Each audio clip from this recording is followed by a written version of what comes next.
Bulls Gold is delivered to you via the Barroom Network, now in its 7th year of providing podcasts about Chicago sports, movies, and more. Make sure to subscribe to the Barroom Network for free and easy downloads of its programming, and visit its merchandising store at deepdishtees.com to purchase t-shirts, hoodies, and mugs. Now, on with the show.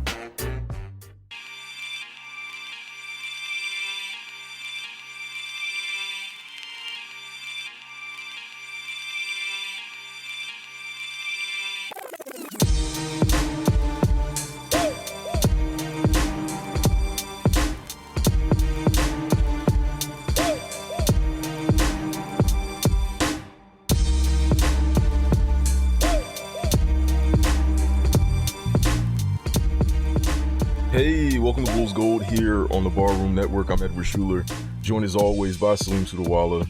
Salim, how are you doing today? I'm good, Ed. Just, good Sunday morning. Unfortunately, the Bulls have had a couple of tough back-to-back losses. I'm sure we'll get into that and other topics regarding to the Bulls in general. But yeah, I'm doing pretty well. How about yourself?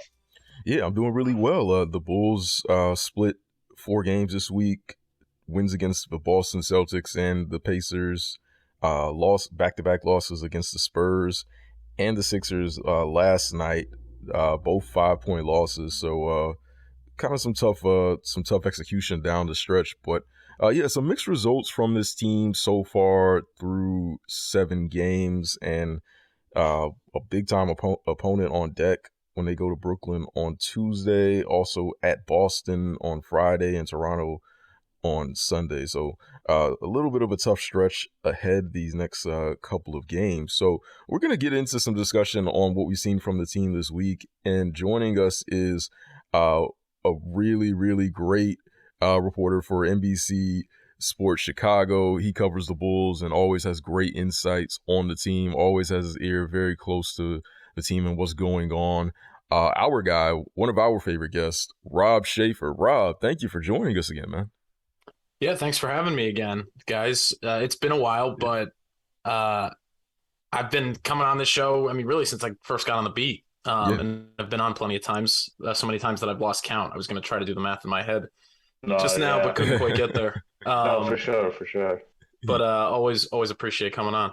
Yeah, it's funny. Like, I was thinking the other day, it's like, man, we haven't had Rob on it forever, and that's why the hell haven't we had him on forever? I just didn't, and it was funny though too. Like, it's kind of a mix of, like, Ed and I just stopped recording as often towards the end of last season, just because schedules got busy, and then and then just things kind of got glossed over, and I was like, yeah, man, we need to have Rob on real quick, like. He's always been our go-to for Bulls talk.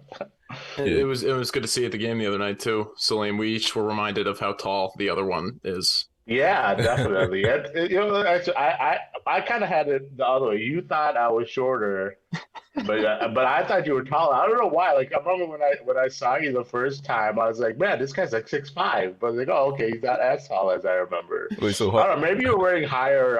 Maybe your shoes were a little more. Had a little on the inch or two higher sole than last time I saw you. So. Yeah, that's possible. How tall are you, Rob?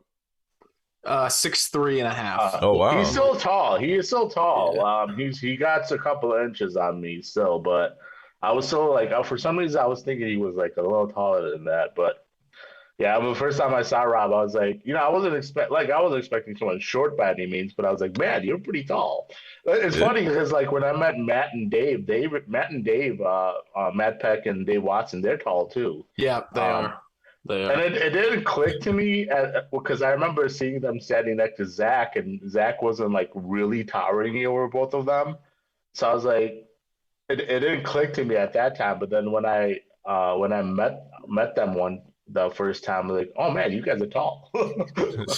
Yeah, ever since the Zoom era began, right. Every time I meet people in person that I only know virtually, they're always surprised that I'm tall. But I think it's just a universal thing where I just think of people that I only know virtually as just half a body in a Zoom box, So it's kind of tough. I mean, we gotta start drafting for like a basketball team in the Bulls like podcast community and reporting community at this point. I mean, Rob might be the number one pick. I mean, Matt is up there. I mean, Big Dave. I mean, that's a squad already. Yeah, I think a lot of times people assume I'm short because I'm Indian, and most Indian men are like 5'8". So like, I think that's why people are like kind of surprised that I'm 6'1". I'm like, oh, you're tall. Like, I mean, sure. Oh man, that's pretty funny. But yeah, the Bulls this week splitting 4 games again, 2 wins against Boston and Indiana, losses against the Spurs and the Sixers on a back-to-back.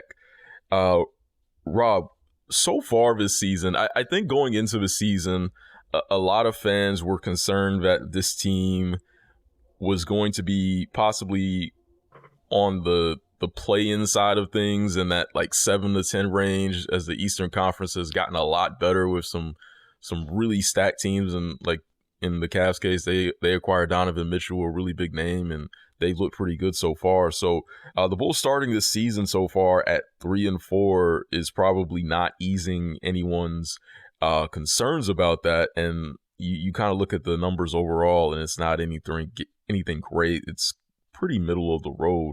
But they've had some impressive performances, though, when you look at the season opener against Miami, the blowout win against Boston after they came back from trailing like 19, I think was the largest lead that Boston had in that game, but they turned that around. So, I mean, they've had some good performances, but again, it's just kind of a mixed bag. So do you think that this is kind of what we're going to get from this team overall this season, a team that's just kind of like just really capable of losing to anyone, capable of beating anyone, just kind of a middle of the road team? Or do you think there's reason for optimism based on what you've seen so far that they can be a little bit more?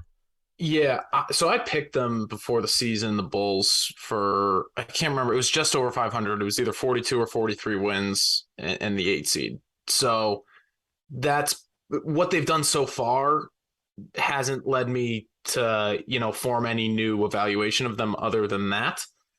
In terms of reasons for optimism, the couple things I would note: one, the Miami win and the Boston win are almost better than any 2 wins they had last season in terms of beating, an elite opponent. And not only beating an elite opponent, like kind of surviving initial punches in the mouth and then coming back. Miami was obviously a little bit closer of a game. Boston was a blowout. But both of those wins I thought were legitimately impressive. The problem is the losses, whether you have the Cavs in the home opener blowout that just felt like every game after the All-Star break last year, just lifeless. And then not taking care of the teams that you're supposed to take care of. That was like the one thing that this Bulls team did really, really phenomenally well last year. Obviously, they didn't beat any really elite competition past November, but they really handled their business against the teams below them. So giving up 129 to the Spurs, as feisty as they've been early in the season, losing that game to the Wizards, a game they really should have won. Those are 2 pretty tough losses. So you could take that optimistically and say, hey, they're not going to lose all those games this year. So once that normalizes, they'll be in a better spot. You could also say it's a little bit discouraging because they really should be winning those games. And then the other thing I know, especially with those 2 games, Bulls didn't have Zach for either of those. You could take the optimistic view and say, hey, we'd be 5-2 with Zach, and he's going to get healthier over the course of the season, and eventually he'll be available for more games, and the Bulls will look a lot better when he does. My skepticism with that is just that it's too early to be able to gauge how much this knee stuff is going to limit him throughout the year. So the pessimistic view of that would be, well, what if he's never able to play back-to-backs throughout the course of the season? They're managing him all year, and then the result is you are dropping games that you should be winning just because you're not fully staffed for all the games that you should be. So I generally fall in the middle of extremes, with analysis type stuff. Coming into the year, I thought this Bulls team was going to be a shade above 500 and in that play-in mix. Honestly, through 7 games, it's a very small sample. That kind of seems like what we're looking at, a team that's going to be a little bit of a roller coaster, have high peaks and low valleys. But ultimately, as you said, Edward, kind of capable of beating any team on a given night, capable of losing to a team on a given night. So, I wouldn't have necessarily picked the wins that they have and the losses that they have early in the season, but 3-4, 4-3 through 7 games, that's about what I would have expected. And I hate to say it, but I kind of expect them to be straddling that 500 line for most of the season. So I would say, like, depending on health again, because to your point, with Zach being out, Io being out, Drummond being out, that's three big rotation pieces. Obviously, Zach being Zach was back yesterday, but he's still working his way through. But Zach was out the game before, obviously, because of the back-to-back situation. Um, I mean, in that regard, so you can probably add another positive spin there in the sense that, okay, when Zach is back to playing his normal game, we'll probably not have as many down moments. Like yesterday, he did not really play well at all. Obviously, he made some good shots, but like overall his shooting wasn't that great. And with Io being out last night too, that's when you have a game that come out, the difference is a couple of possessions. I'm missing a guy like Io can essentially tip the scale for you. So I guess if you look at it, that's kind of positive. That it's, for me, like I've said, I think we need like a 15-20 game sample size to really get down on what this team is. But let's talk about, as far as them coming out, like, it's been a consistent issue that we've talked about. I feel like since beginning of last season, that this team just comes out really slow. They seem to always trail behind. They have to fight back. Obviously, against Boston, they flipped a 19-point lead into or 19-point deficit into a 19-point or a 20-point win.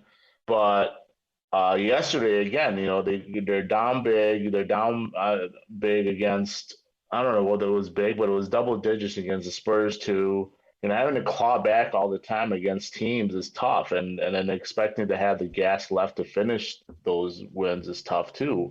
Obviously, yes, the players definitely deserve blame here, but like, what has Billy done? Like, has he talked about that to you guys? Like, in a sense, trying to explain, like, okay, like, what difference he can even do, to kind of make sure that this team is ready to go when the tip-off starts, instead of always trying to claw back every game?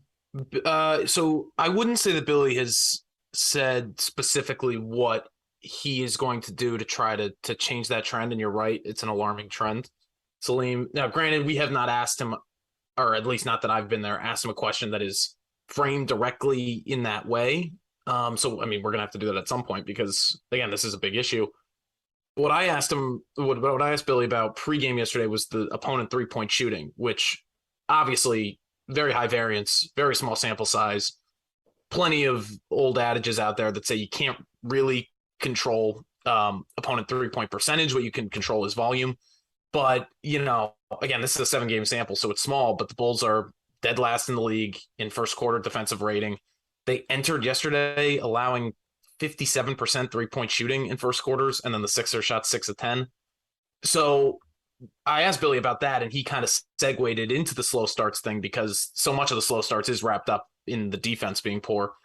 And he highlighted things like matching up in transition. One thing that I think hurts this Bulls team is that they're such a help-dependent team. Like, they really sell out, obviously, to protect the rim and to kind of compensate, helping individual defenders on the perimeter, that then you just end up in rotation constantly. Like in the Philly game, for example, like every time Joel Embiid touches the ball, they're throwing 2 at him, and you're just throwing yourself into rotation by doing that. Now, you need to do that to get the ball out of Embiid's hands, but he's gotten so much better in his career at, kicking out. And then that Philly team is, at least in the first half, we're pretty well connected in terms of, picking the Bulls defense apart and getting open looks out of it. So I would diagnose that as the issue with the slow start last night. In terms of what Billy does about it, I mean, it's tough because things like transition defense, your coach can't do that for you, right? Like, that's a player execution thing. It's in the flow of a game. So I don't know how much he could do there. Maybe there is a level of motivation or locking guys into a game plan so that they're locked in defensively from the jump. But honestly, like, and I asked Zach about this after the game last night. He talked about he says it after every game that they can't go down by 20 and then they just go down by 20 again the next game. So it's tough, but he acknowledged that, like, listen, that's been their MO, and the second unit has kind of saved their asses, which is fine, except for the fact that when you look at that second unit, you're going to have nights like last night where, all right, it's not a 15.5 assist Dragic night. You mentioned Io, that obviously slides Caruso up a rotation slot. I thought they missed Io in terms of push and pace, because the Sixers transition defense is famously horrible, and they just weren't able to get out on the break against them as much as I think they would have liked to. They really missed Drummond. I mean, like, the Bulls actually were underratedly a pretty good defensive rebounding team last year, but it was wholly predicated on Vooch just being a monster on the glass. When he was off the floor, they really struggled and had to play small, obviously. You saw that last night, like Billy trying to steal minutes with Pat and Derrick Jones Jr. as the front court, Javante up there. So they missed Drummond in that respect. So that's another injury thing to kind of highlight. So we'll ask Billy about it. I think it would just come down to he's just got to have guys more prepared, maybe. But I do think there are things that just fall on the player in terms of being active, in terms of matching up in transition in the flow of a game, and just playing with urgency. I mean, this is one thing Zach talks about all the time. It's like they don't get their urgency until they're down by 20. Then it's easy to play with urgency because every possession is, there's the risk of the game tipping completely out of the possibility of a comeback. So yeah, it's a huge issue. You can't not put any of it on Billy. I just don't really know what I would want him to do better other than just preparing guys better. Cause I think the rotations when they've had all their guys have been fine. I've liked the way he staggered Zach with the second unit when they've had everybody available. It's just a matter of guys being locked in and focused from the jump. Because as much as they've been able to make some of these comebacks and make games close, and they won the Celtics game, you absolutely cannot live like that for 82 games. And you certainly can't live like that in the playoffs against the best teams. Right. And that's what I'd look at. Like, I look at the consistency of it happening, and that's why I come to a conclusion that it might be a collective issue. I just, like I said, it's if this was just this trend just to start this season, yeah, I can 100% say 100%. It's everything. It's on the players, and like I said, I'm not absolving the players at all of their slow starts and their bad habits. But it gets to a point. It's like, well, if you say that the coach can't do this for you, for you, that for you, it's like, well, there's a reason there's a coach, right? Mm-hmm. In certain aspects, like game planning and things like that, that's on the coach. And I don't, like, as I said, my question is, I would love to hear that detail from Billy. And I don't know, maybe that's something you at some point can ask him and try to dig in a little deeper and see, like, what is something that he discusses with them in depth about these starts, and what's the plan to try to get them out of these slow starts as well. Yeah, no, I definitely will. Like, that's something that, has obviously been on the agenda, because you're totally right, Salim. Like, it's not just a trend from this year. Like, it was last year. And then I think we absolved Billy a little bit of the 2021 season because the roster was so young. Right. But last year and this year, it's definitely been a trend. And frankly, like, I remember when Billy came in and Casey Johnson, he interviewed Joakim Noah for a story for our site. And Joe talked about how Billy was like the best motivational coach he ever had. So I don't really know how his voice resonates in the locker room in that way, but you would think getting guys fired up to start a game and being locked into start a game would fall under that motivational bucket. So maybe there's something lacking there. I guess that's one thing I could point to, but definitely, like, we'll be asking Billy about that, because he, for his faults as a coach, he generally is pretty introspective and is willing to admit fault and say, hey, this is where I need to get better. The only question is it feasible? Like, is it actually going to happen? Because he probably said all the right things about this topic last year, and it obviously hasn't changed coming into this season. Part of me is looking at just the starting lineup, and it seems like the problems we knew existed are here, but it just seems like worse than what we probably even presumed. Like, you look at the Bulls' 3-point rate this season, and it's bottom 4 so far this season. And I think that's part of why they have these slower starts compared to other teams, because they just don't like that 3-point shooting ability that these other teams have can put them ahead so quickly.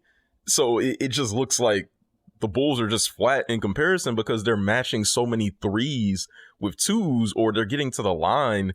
They get to the line a lot, but again, you're trading twos and you're competing against threes. Like, you're competing against more high-powered offenses that have higher upside. And some of this, like Patrick Williams, for example, he's played better recently, but it still looks like he's not, like, it doesn't look like a great fit for what this team can really be on offense. And to me, I look back at the trade deadline last year, and it kind of is continuing to make sense why everyone was saying, well, we need a power forward who can knock threes down, who can score more, who can be more of that threat, because that would open up that offense. And then, of course, not having Lonzo doesn't help either, even though Io has looked pretty solid this year. So what do you think about how Patrick Williams has looked in this starting lineup? And not to place all of the blame on him, but do you think that maybe at some point in the next couple of games, Billy Donovan is going to look for another solution, like to change that up to get some better starts potentially?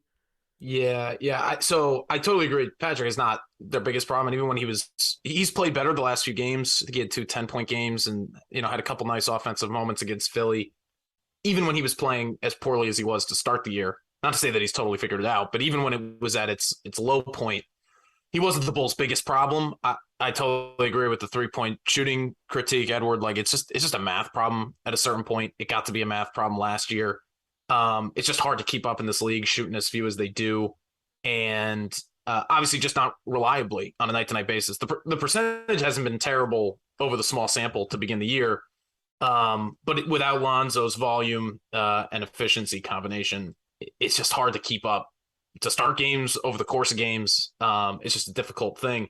In terms of shaking up the starting unit, I mean, this is something, KC has called for in a column. I agree with the point that Javonte is a better fit with the starters. I think there's some pros, in every angle of that potential decision. One, obviously you let Patrick stagger with the second unit. Maybe he's a little bit freer to spread his wings there. Developmentally, it could be good. Just fit-wise, he might feel like he can assert himself a little bit more, not playing with Zach, DeMar, and Vooch, or even just DeMar and Vooch when Zach's not out there. But the other thing, offensively, I really focus on the defensive stuff just because that's where the numbers and really the eye test too say that the issue is with the slow starts, especially because this team, is at its best when it's playing fast. And if you don't get stops, you can't play in flow offensively as much either. And I just think from an activity, from an energy, from like a set the tone perspective, Javonte is just such a great fit with that first unit. And maybe he would inject that brand of, immediate energy that you're looking for to start games. The caveat to that is, they slid Caruso in for Io yesterday, and it was the same thing. And I can't remember the fan's name, but somebody asked me, I didn't see it until it was the game had already gotten out of hand, but asked me kind of what I thought of that first unit with Caruso in there for Io and how maybe this will be the energetic spark. It wasn't quite enough. Maybe Javonte at the 4 full-time would. I don't know. But maybe that's an adjustment that Billy does have up his sleeve if it gets to a point where he feels like he has to make a change. I'm sure, we talk about sample size all the time on the outside. They talk about it all the time on the inside too. So I'm sure they don't want to, pull the trigger too quickly and make rash decisions and screw with people's roles and things like that. And the rotation that they've settled on that, has resulted in a few wins, but also maybe has resulted in a few slow starts too. But I've been in the Javonte is a better fit in the starting lineup, and Pat might be a better fit in the second unit really since the season started. And even in the preseason, you could see the dregs of it, that this is how it was going to be. It was a little foreshadowed.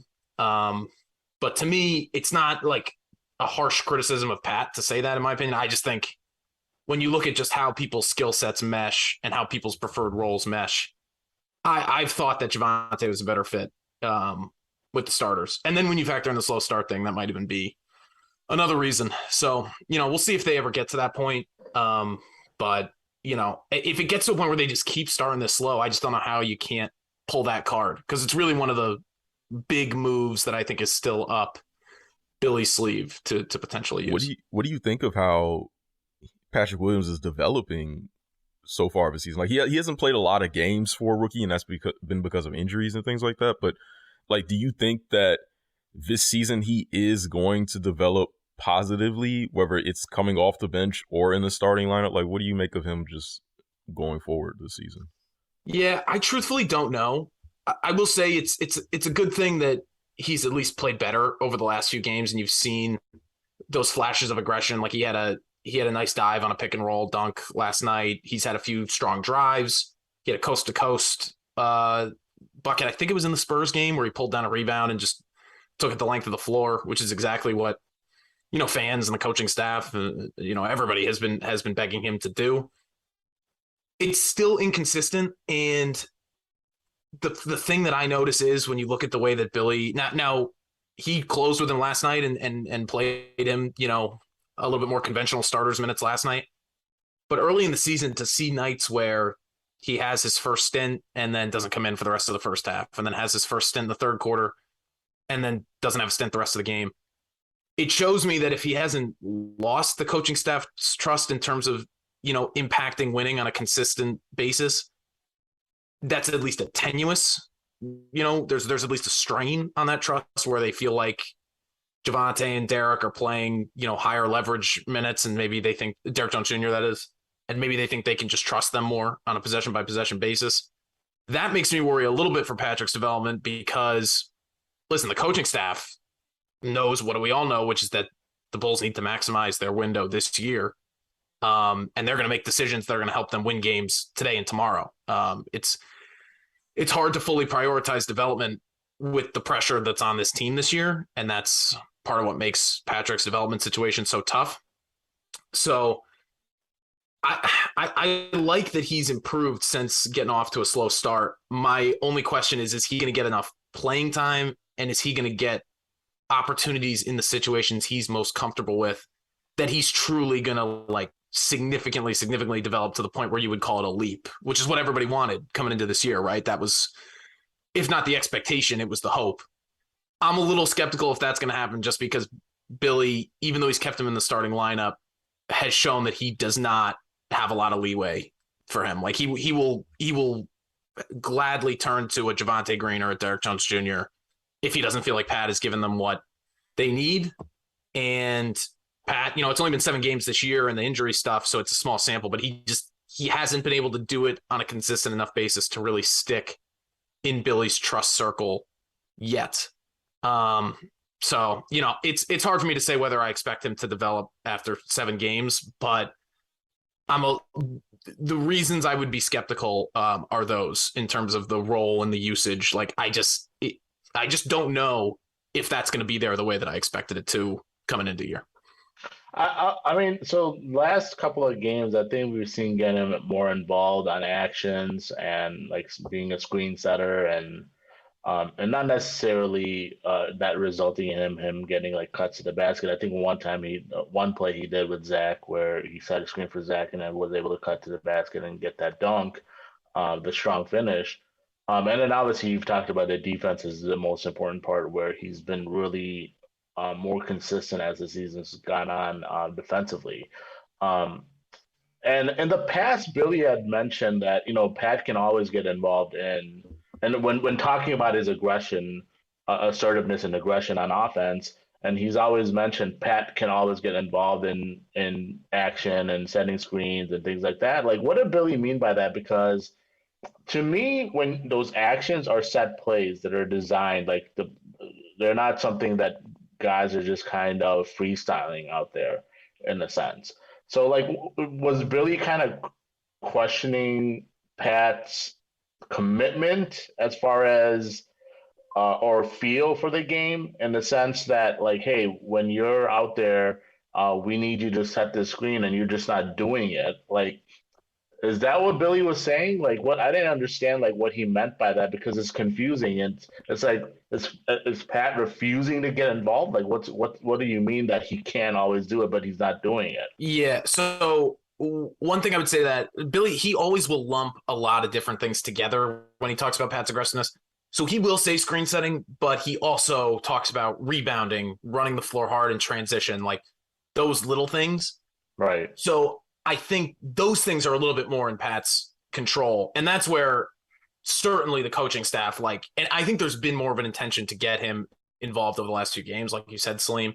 So I give the coaching staff credit for that. I also think it's warranted to be like, listen, you want this dude to be more aggressive, but you're not drawing stuff up for him. You're not like intentionally trying to get him in screen roll action or whatever. Like that's hurting his development. But I just think Pat has to meet them in the middle with the rebounding stuff, the defensive activity stuff, which has all been a lot better. I can't remember. I think it was the Spurs game. He had 3 steals. Yeah. I thought he was pretty good on Harden last night. I mean, I think the Bulls overall did a great job on James Harden last night in the Philly game.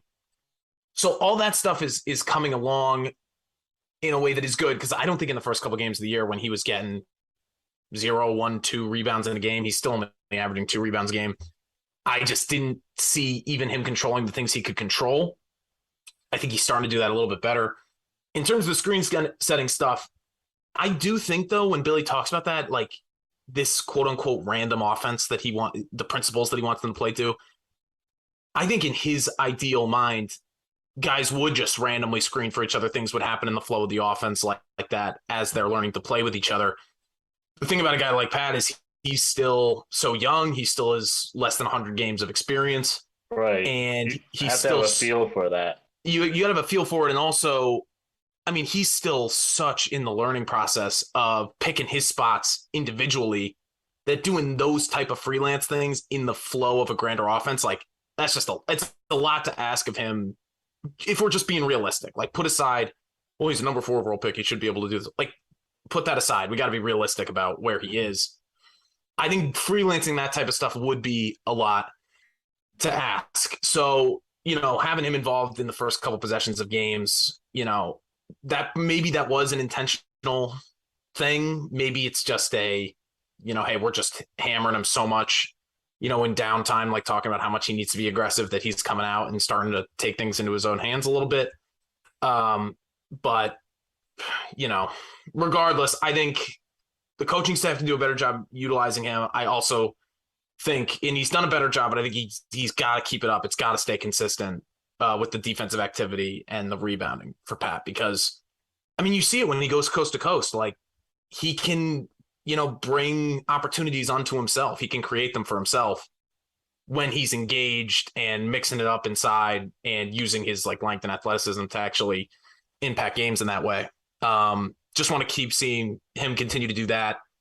And then, maybe opportunities present themselves when, if and when he's able to insert himself into games in that way. Right. And I also think like patience is required. Like, I know the argument becomes, the Bulls are a win now team. And to your point, you've mentioned that, and that's just something the coaching staff is trying to do is win now. But at that same time, the reason he's not trading Pat isn't because of what Pat can provide the team this instance. It's what he projects Pat to be down the line. And that's a reason like they want to keep him so much that they don't want to include him, offer him in a Rudy Gay trade. Rudy Gobert trade. Mm-hmm. And in general, they're just, saying, okay, we're not going to include Pat in any trade talks. I look at, the other day we were playing the Spurs, a guy like Keldon Johnson. He is a good example of a guy who is probably not ready to play at a certain level. And obviously there are different picks. Obviously a lot of people get in their mind of a certain, when you're a certain pick in a certain draft, you should just be expected to do certain things like you mentioned earlier. But he's a good example of a player. Like, look, he has his talent, the skill sets, but a good coaching staff and a good player development process, it takes time and work, and you have to have that patience. And Pat's learning, like you said, he is learning. He's learning how to do these things off ball. That's not natural to him. He is more natural with the ball in his hand.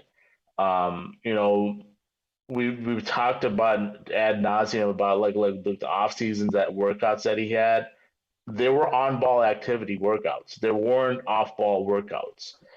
Maybe there is a disconnect there. I don't know. I mean, I've heard things on the side that there might have been, but I'm not 100% sure about that. Like as far as what the front office is telling him to work on and what the coaching staff wants him to work on, I don't know. Maybe there's a disconnect there, but it is definitely a process of learning how to play off ball, and that's something that we do have to have patience on. And I think we're starting to see him get that feel little by little, and it's a long season. And the other frustrating part, and not to ramble on here, but other frustrating part I see is a lot of people get mad and just immediately calling Pat a bust, and like this stuff is going to be part of the growing pains, the process again. Like you have to let him grow and learn these things, and before we just make any type of real conclusion on what he is. He's barely had a little over a season in totality of games played. Well, how can we make any conclusion to what he is just yet? Yeah, you can't. And the on ball off ball stuff is a good point, because I hate to bring the cliche up, but you know, he did play functionally point guard in high school, and like he's been a facilitating minded guy for most of his basketball life. So, you know, I think the off ball stuff comes more naturally to guys like Javonte and Derrick Jones Jr., who have had kind of role player trajectories throughout their NBA careers. I can't speak to either of them pre-NBA just because I don't have that off the top of my head and haven't studied it. But so you see them just more naturally having that nose for the ball on putbacks, offensive rebounds, cuts, you know, getting out in transition or whatever. So I think the perception of moving without the basketball, cutting, playing off of guys, I think the perception of that is that it's easier. But in reality, if it's not something that you're comfortable with, there's a learning curve to it. And there's also for Pat, I mean, to me, like just watching the games, being there, there's also like a game processing thing that is still coming along too. Like you'll see, I can't remember what game this was in. It might have been the Cleveland game. Like there's a play where, you know, Io's coming around a curl, and clearly the first read is to hit Io on that, but the screen gets blown up, and Pat's sitting at the top of the key. And he was waiting for Io to come around the screen. It doesn't work. And then the next move is just a 1 or 2 dribble mid-range pull-up. You know, like it seems like he's still building out his Rolodex of things that he's comfortable doing on a basketball court and reading in real time. And the frustration, I think, comes from it just being clunky, like the timeline of him developing versus what the Bulls, you know, ideally would need from him right now. But, you know, every prospect's different. Every person's different. And they just got to try to get the most out of him that they possibly can. Obviously for this year, but moving forward too. And this is where the stuff you were talking about, Celine, with the on-ball stuff, I think it'd be important to, like, if I'm the coaching staff, talk to Pat, see what situations he's most comfortable in, do the conversation in the vacuum, like put everything aside that's happened so far, put like the rest of the players on the team aside, like what are you in a vacuum most comfortable doing? And then trying to cater a role to that as much as you can. I suspect, just by watching him and having watched college and high school stuff too, I suspect, like you do, that it's on-ball stuff that he's just most comfortable doing. He could probably do that either with the second unit or staggered with the second unit more. So this kind of comes full circle to coming back to the that initial starting lineup conversation we were having. The problem with that, though, you know, does that cut into his playing time? And then what he really needs to learn how to do anything on a basketball court at the NBA level is reps. And if you're cutting into his reps, that's a difficult thing developmentally to do, even if, you know, a couple Javonte deflections wins you a regular season game against the Knicks in December. You know, it's just a tough line to walk. That brings me, we've talked about like player development a lot the past couple of weeks, and you know, not to make this a conversation about past Bulls players, you know, we talked about Wendell Carter and how he's turned it around in Orlando since leaving Chicago. Lauri Markkanen has looked like pretty solid overall since leaving Chicago and going to Cleveland, now in Utah. And as Salim mentioned with Keldon Johnson, I think one factor in some of this player development stuff is really it is opportunity, and it is kind of sometimes being able to play in a situation where you can make a lot of mistakes without really having to assume so many consequences. Now, granted, Lauri Markkanen and Wendell Carter Jr. did have that situation in Chicago because they were playing for a rebuilding team, but coaching, I think, kind of neutered that to a pretty significant degree. But I think now it's just really Patrick Williams, like you guys have said, he's such a young player. He hasn't had a whole lot of meaningful game reps, and he's playing on a team that wants to compete right now.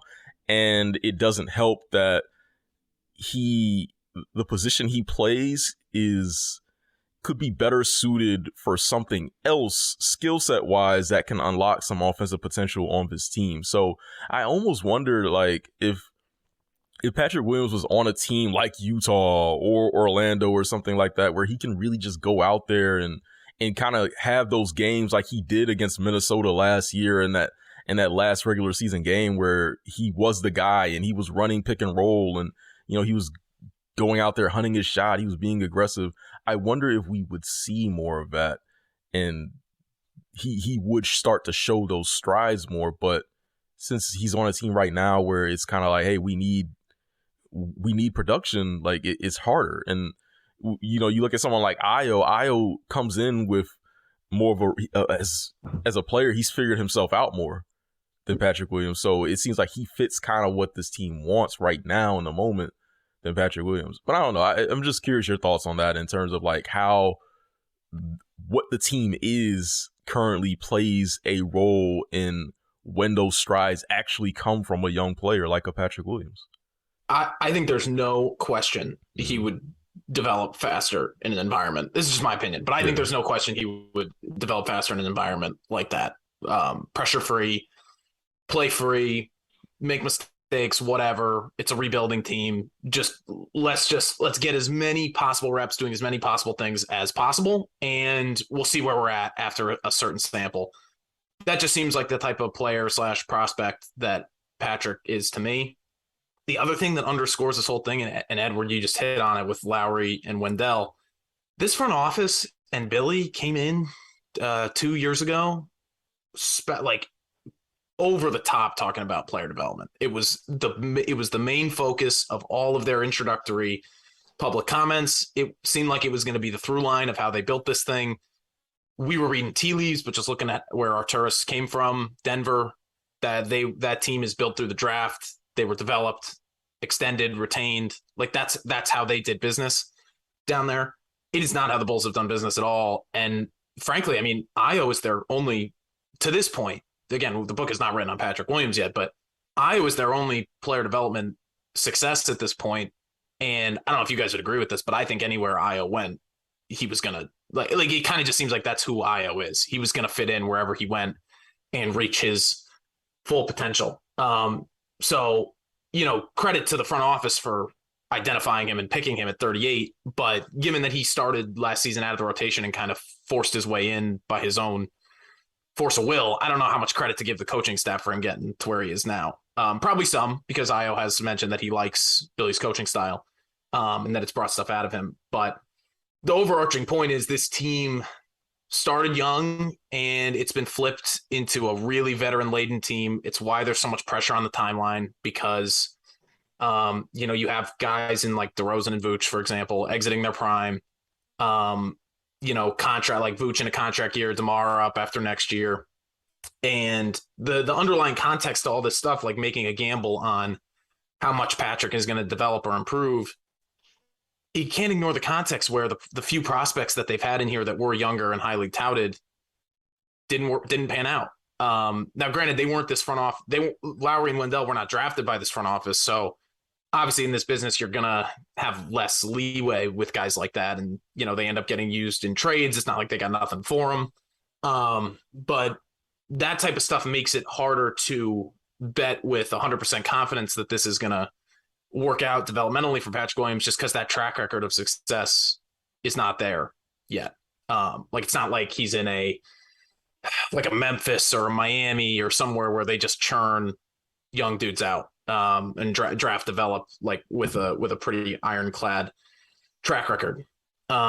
So that stuff is it's really hard to ignore, and it's a dynamic with just how this team was built that as we get further into the season is going to be more and more worth discussing. Is that this group is just not constructed in the way that I necessarily expected, and in a way they've kind of brought some of these developmental issues on themselves just by accelerating the timeline to the degree that they have. But we'll see. 7 games in, a lot of season left, and obviously a lot of career left for Patrick Williams. It's just these are definitely pieces of adversity that he's going to have to overcome, in addition to the COVID stuff at the beginning of his career, the injuries. Like this kind of uneven development situation for him is just kind of another hurdle. Yeah, it's the player development. I'm not out on it yet because obviously I think you have to see it over more than like what it's been like a year, like almost a little maybe over 2 years technically. Mm-hmm. But yeah, it's something that we had to keep an eye on because when they started, the front office took over.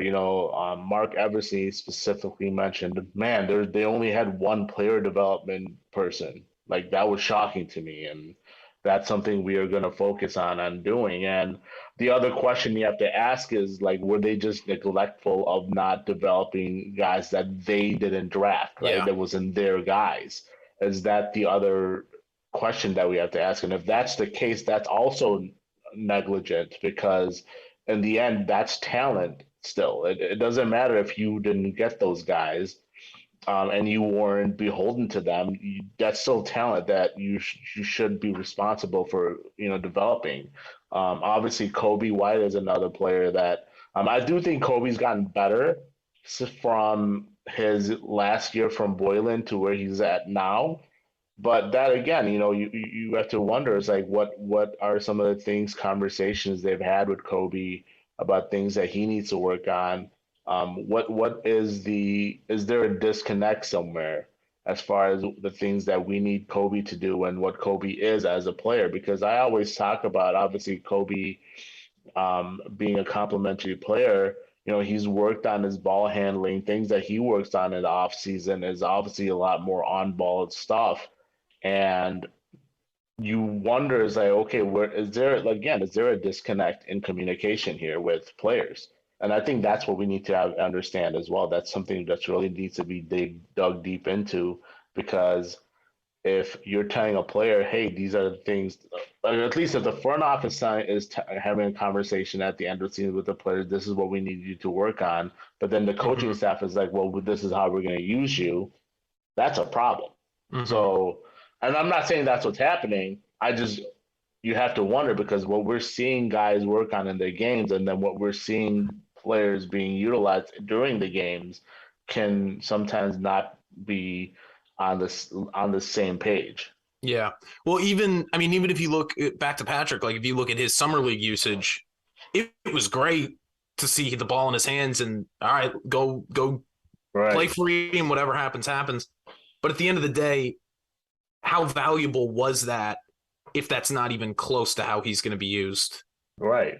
So I don't even know if that's a disconnect, because I think the front office probably plays a big role in how he's going to be used in a summer league context, for example. Like I think they get together and you build the team in a certain way to like, bring out, whatever you want to bring out of a given player. And in that year, 2021, it was Pat. So, I mean, that's uneven. I'm glad you brought up Kobe, Salim. Like, I agree he's gotten better, but you couldn't call him a player development success at this point. Not yet. Not yet. And frankly, like the way that, not getting the extension and then going into restricted free agency has played out, like, and the trade rumors, and they definitely did, field offers for him in the offseason, didn't move on anything. But you can't even say that he's going to be around long term. Right. Like it would not surprise me at all if he's not here next year. Now, whether they turn him into something else, maybe they just play it out and end up matching. Regardless, if he was a player development success at this point, he would be extended. Like that's what happens when you develop guys that are in the building. So I totally agree that you need more than 2 or 3 years to evaluate this stuff, but given how much they touted it coming in, it's been one of the big surprises of this new regime that not only have there not been successes, like it's one thing to not have successes after 2 or 3 years. Again, the sample size is small, but trading away all the draft picks moving forward. Obviously, the DeMar trade has worked out value wise. The Vooch trade was clearly an overpay at this point, but they're rolling it. They're rolling with it.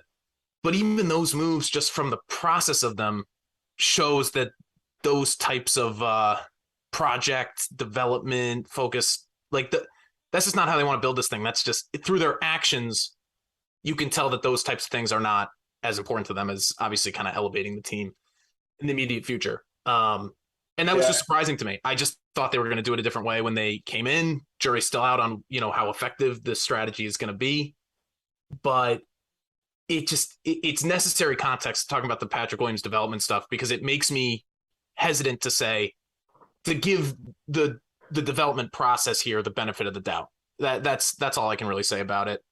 And the one thing we should note for the front office or to the front office's credit, they definitely did beef up the player development staff when they got here. They've got way more coordinators, like analytics wise, like they're inclined in a way that I guess I don't really know how much it was before. I know because there's like numbers on how few player development staff there was before compared to now. So they've definitely put resources into those types of things.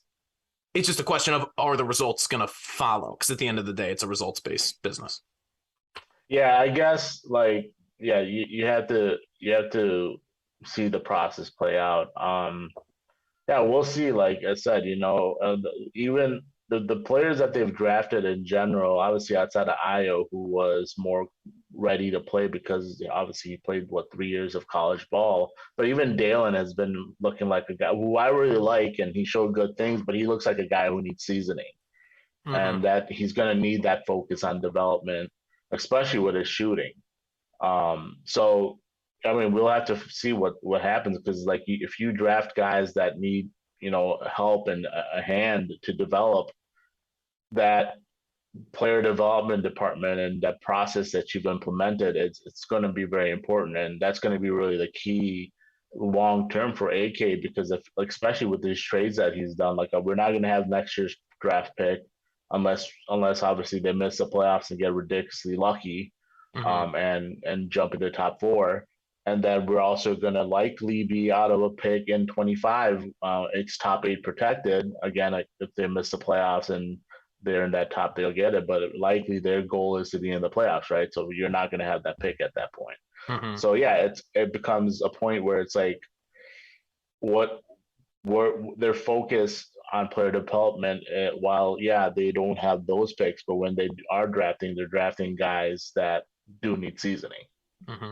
Yeah, it's going to be really interesting to see how this team juggles this young guard and also manages trying to compete now, because like you were saying earlier, Salim, AK may not want to trade Patrick Williams because in a few years, maybe he can become the player they think he becomes. And by that time, DeMar DeRozan and Vooch, those guys would kind of be trending downwards, at least in the twilight of their career. So he would become more of an instrumental piece. But at the same time, you look at what the team is designed to do now, and they've traded draft picks. They've invested so much money into these guys who are in the prime of their career. So it's almost like, how can we make this team compete better today while still at least not giving up so much of the young talent on this team? It's a really fine line that they're trying to balance, and I admire them for trying to do it. But it does seem that at some point that they may have to really choose a direction once again on top of what they've already done. So it's going to be really interesting to see how that pans out. Rob, before we wrap up, I wanted to get your thoughts on this upcoming stretch of games that we have this week for the Bulls. And the team is in Tuesday, Brooklyn. They're on the road against Brooklyn, and then Wednesday on a back-to-back against Charlotte at home. Then Friday at Boston, and then Sunday at Toronto. So It's fair to say that Zach LaVine's probably I'm guessing he misses one of those games on that back-to-back. I don't know which one, but how do you see the team performing this weekend? What are your thoughts on if Zach LaVine is going to miss one of these games? Yeah, well, given that. With Io and Drummond's injuries, and Io and Drummond's serious injuries as well. Are those? Are they? Yeah. Was that a one-off, or is that something that we need to be worried about going forward? So I'll start with Io and Drummond. The good thing is 2 days in between Philly and Brooklyn on Tuesday. I don't know. Billy described both of them as minor injuries when we talked to him yesterday. I mean, with this team and with injuries, you just can't say until the injury report comes out or until they're out playing again. The Drummond one, I feel more confident saying is not that serious because he played obviously in the Spurs game after. It's a shoulder strain. And, it was described as something that the medical staff didn't think would be more than a few day thing. So I would feel a little bit more confident in him than Io, only because Io's thing is in the kind of head neck area. He's not concussed, but he has a thoracic, I think is how you pronounce it, contusion, where he's just having trouble moving his neck head area. Yeah. The thing with Io though, he was probable on the injury report yesterday, so we were expecting him to play just based on that. So that probably points to it not being that serious either. We'll see what the injury report looks like. If they miss one of the two back-to-back games, but I definitely expect them back by the end of the week at the latest. So I don't think either of those things are that serious. We'll see what happens there. With Zach, just the precedent of the back-to-backs, I don't think he's playing both. The way that the Bulls played the last back-to-back, I know a lot of people were saying, rest him versus the Spurs so he could play versus Philly. I don't think you can afford to care about the opponent or quality of opponent with this type of stuff if they're truly, managing a pretty sensitive knee injury thing. You just go by the load and by how much time you're able to give a guy off. So in Brooklyn on 2 days rest or home for Charlotte on 3, normally I would say that he probably rests the first night of that back-to-back and then plays the second. But given that they have 2 days before the first one, that could really go either way. I think both of those should be wins, to be honest, with the way that the Nets have struggled. And the Hornets, I know they're 3-3 right now, but that's just not a team that talent-wise stacks up with the Bulls, in my opinion. Especially at home. Out. Especially with that. And that's just the Bulls, the formula last year for being at the top of the conference for as long as they were and being above the play-in was banking wins against teams they were supposed to beat. So they've got to get back to doing that if they're going to, try to separate themselves from being this team that's dancing between a game above 500 to a game below 500 and just kind of stays in that zone all year. Celtics, it'll be interesting because you'd have to think that team isn't happy with how the last game went, and it'll be in Boston. And, everyone knows that, Eastern Conference champs, everyone knows, their talent level and their skill level. So that'll be an interesting test for the Bulls. I mean, if they were able to go into Boston and beat them again, that would be, obviously very impressive. And then Toronto, they've got a back-to-back at the start of next week, starting the week from today, road and then home, both against the Raptors. So that's another one with Zach where if they're still doing the back-to-back thing, I'd probably expect him to rest the first one just to give him that 2 days of rest. But we'll see what happens. I think in this stretch, and I'll factor in the second Raptors game, 3-2 would be great because you really should win the Brooklyn and Charlotte games and then steal one of the two against the Raptors or maybe steal the Celtics one. So that's what I would be looking for in this stretch. But man, scheduled, man, there's just no easy games on the schedule this year. That then you got the team, that's a Pelicans, team. Nuggets, Pelicans, Magic is but even the Magic, they're not gonna be like a pushover. They're a feisty young team, that should be a win, but it's like a team that you're playing that has young talent that's playing freely, that's gonna fight. They have no expectations. So. They're just gonna come out and just do whatever. They have no expectations, and they just have Palos look fantastic this year. So I mean, who knows what's gonna happen with that? And the thing about that Pelicans team, I'm looking at 2 matchups against them this Wednesday, and then next Wednesday, and then the following Wednesday after that. Right. The way they came out in that preseason game, against the Bulls. Like if they're healthy, I mean, they could drop 140. Right. Like they're Right. they have so much offensive talent and they're so deep and they're so well coached. I mean, that's a really tough for given the deficiencies of this Bulls team starting games and on the defensive end. That's a really tough matchup. So yeah, I mean, this week of Nets, Hornets, Celtics, Raptors twice, you got to have 3 wins. You got to be at 500 coming out of that stretch. Just given that the Pels are coming up, Nuggets, Celtics again, Bucks the following week. So, you know, it's just with how much talent is in the league, all of these stretches of schedule feel important, but especially against teams like the Raptors, you know, who you might be near in the standings, Boston, Brooklyn, when, you know, they'll figure it out at some point and be in the mix, you would think. So, you know, these head-to-head matchups really matter, especially this year. Yeah. Right. I'll say this too. After that Raptors matchup, the back-to-back there isn't a back-to-back for a month. Yes. So true. ideally, Zach plays all those games and he can start ramping up his conditioning and his feel out there. And that's really going to be the difference. Once Zach gets back to being Zach, I think the variance of these outcomes will start. You'll start seeing a little bit more means to what this team is. Because, like I said, that Zach variance is huge, and it's people last season overlooked it with him playing through that knee problem. You know, everyone pointed to Lonzo being out, but like, look, if Zach was Zach last season, they don't fall to like the play, not the play. Sorry, they don't lose home court. I don't think. So I feel like that's important thing that we have to look at here as well. That stretch where from like December 9th to the next back-to-back is the 11th against in December 11th against the Hawks. So the Dallas and the Hawks is a back-to-back, and the 10th and 11th in December. So that's a positive, you know, thing to look at. That okay, Zach's going to be able to ramp up here. Ideally, he doesn't miss time, and cross your fingers that he doesn't have any kind of like, you know, knee issue or like you know, not a setback necessarily, but just something doesn't pop up in that regards.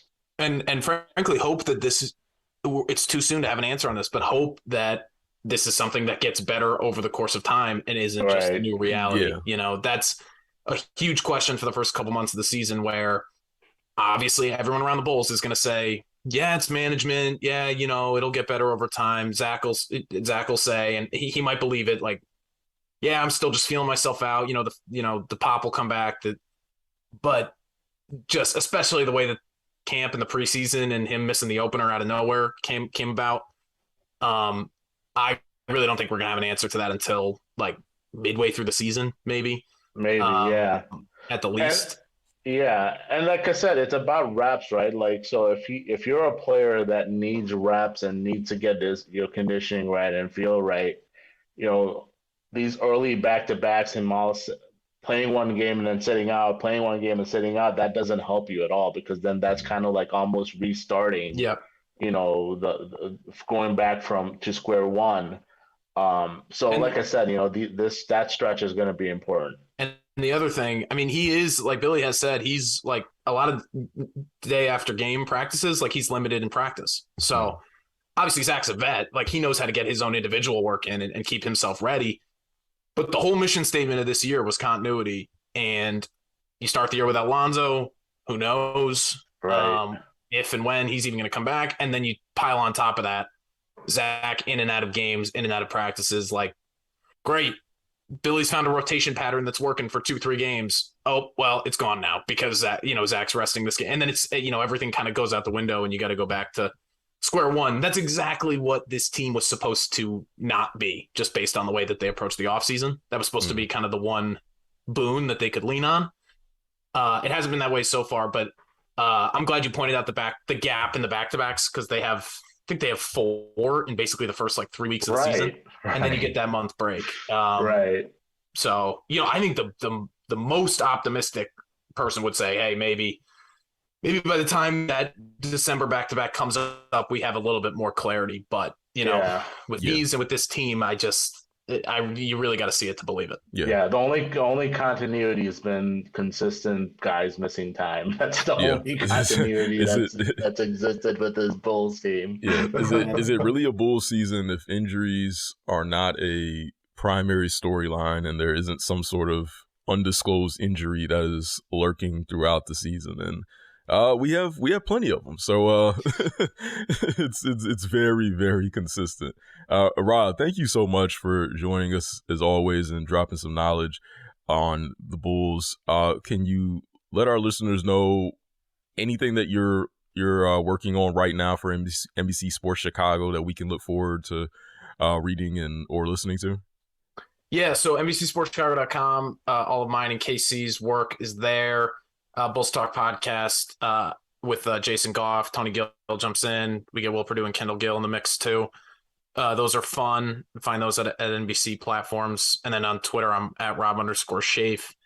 In terms of things I'm working on, we always go all out on game coverage, recaps, sidebars, bringing locker room / podium stuff. And then honestly, like once we get to 15, 20 game sample, we'll have a lot of big picture kind of like, all right, this is what this team looks like statistically. These are strengths and weaknesses.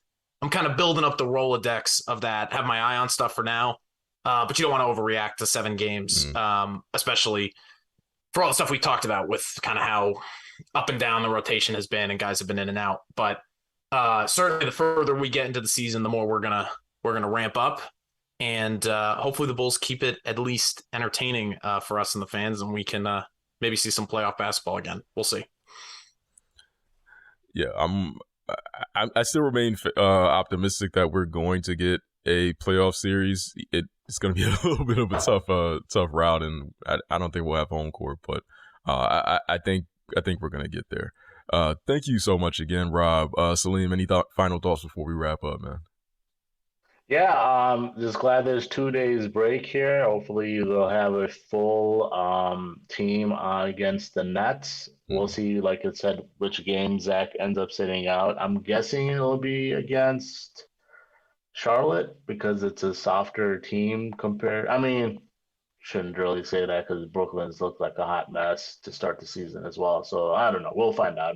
I guess if the trend holds true, technically they've been sitting him on road games, so you would probably think they'll sit him against Brooklyn and then play him at home against Charlotte. But yeah, we'll find out that in regards to see what happens there. But yeah, overall, let's see. This is a process and a grind, and we just need to see how everything plays out. Yeah, absolutely. I'm thinking it's going to be the Charlotte game that he plays, as Rob mentioned, gets the longer rest and gets to play the game at home. So that seems to make more sense, even though it would be great to see him play against Brooklyn. But like you mentioned, we don't have a back-to-back for a month after Toronto. After the Toronto, yeah. So hopefully Zach will be able to ramp up, and we'll get to see him play regularly. So hopefully that is something that we can look forward to. But that concludes today's Bulls Gold. As always, you can catch our past shows on the Barroom Network, on Spotify, on Apple, wherever you get your podcasts. So for Salim Sudawala, I'm Edward Schuler. This has been Bulls Gold, and we will catch you next time, Bulls fans.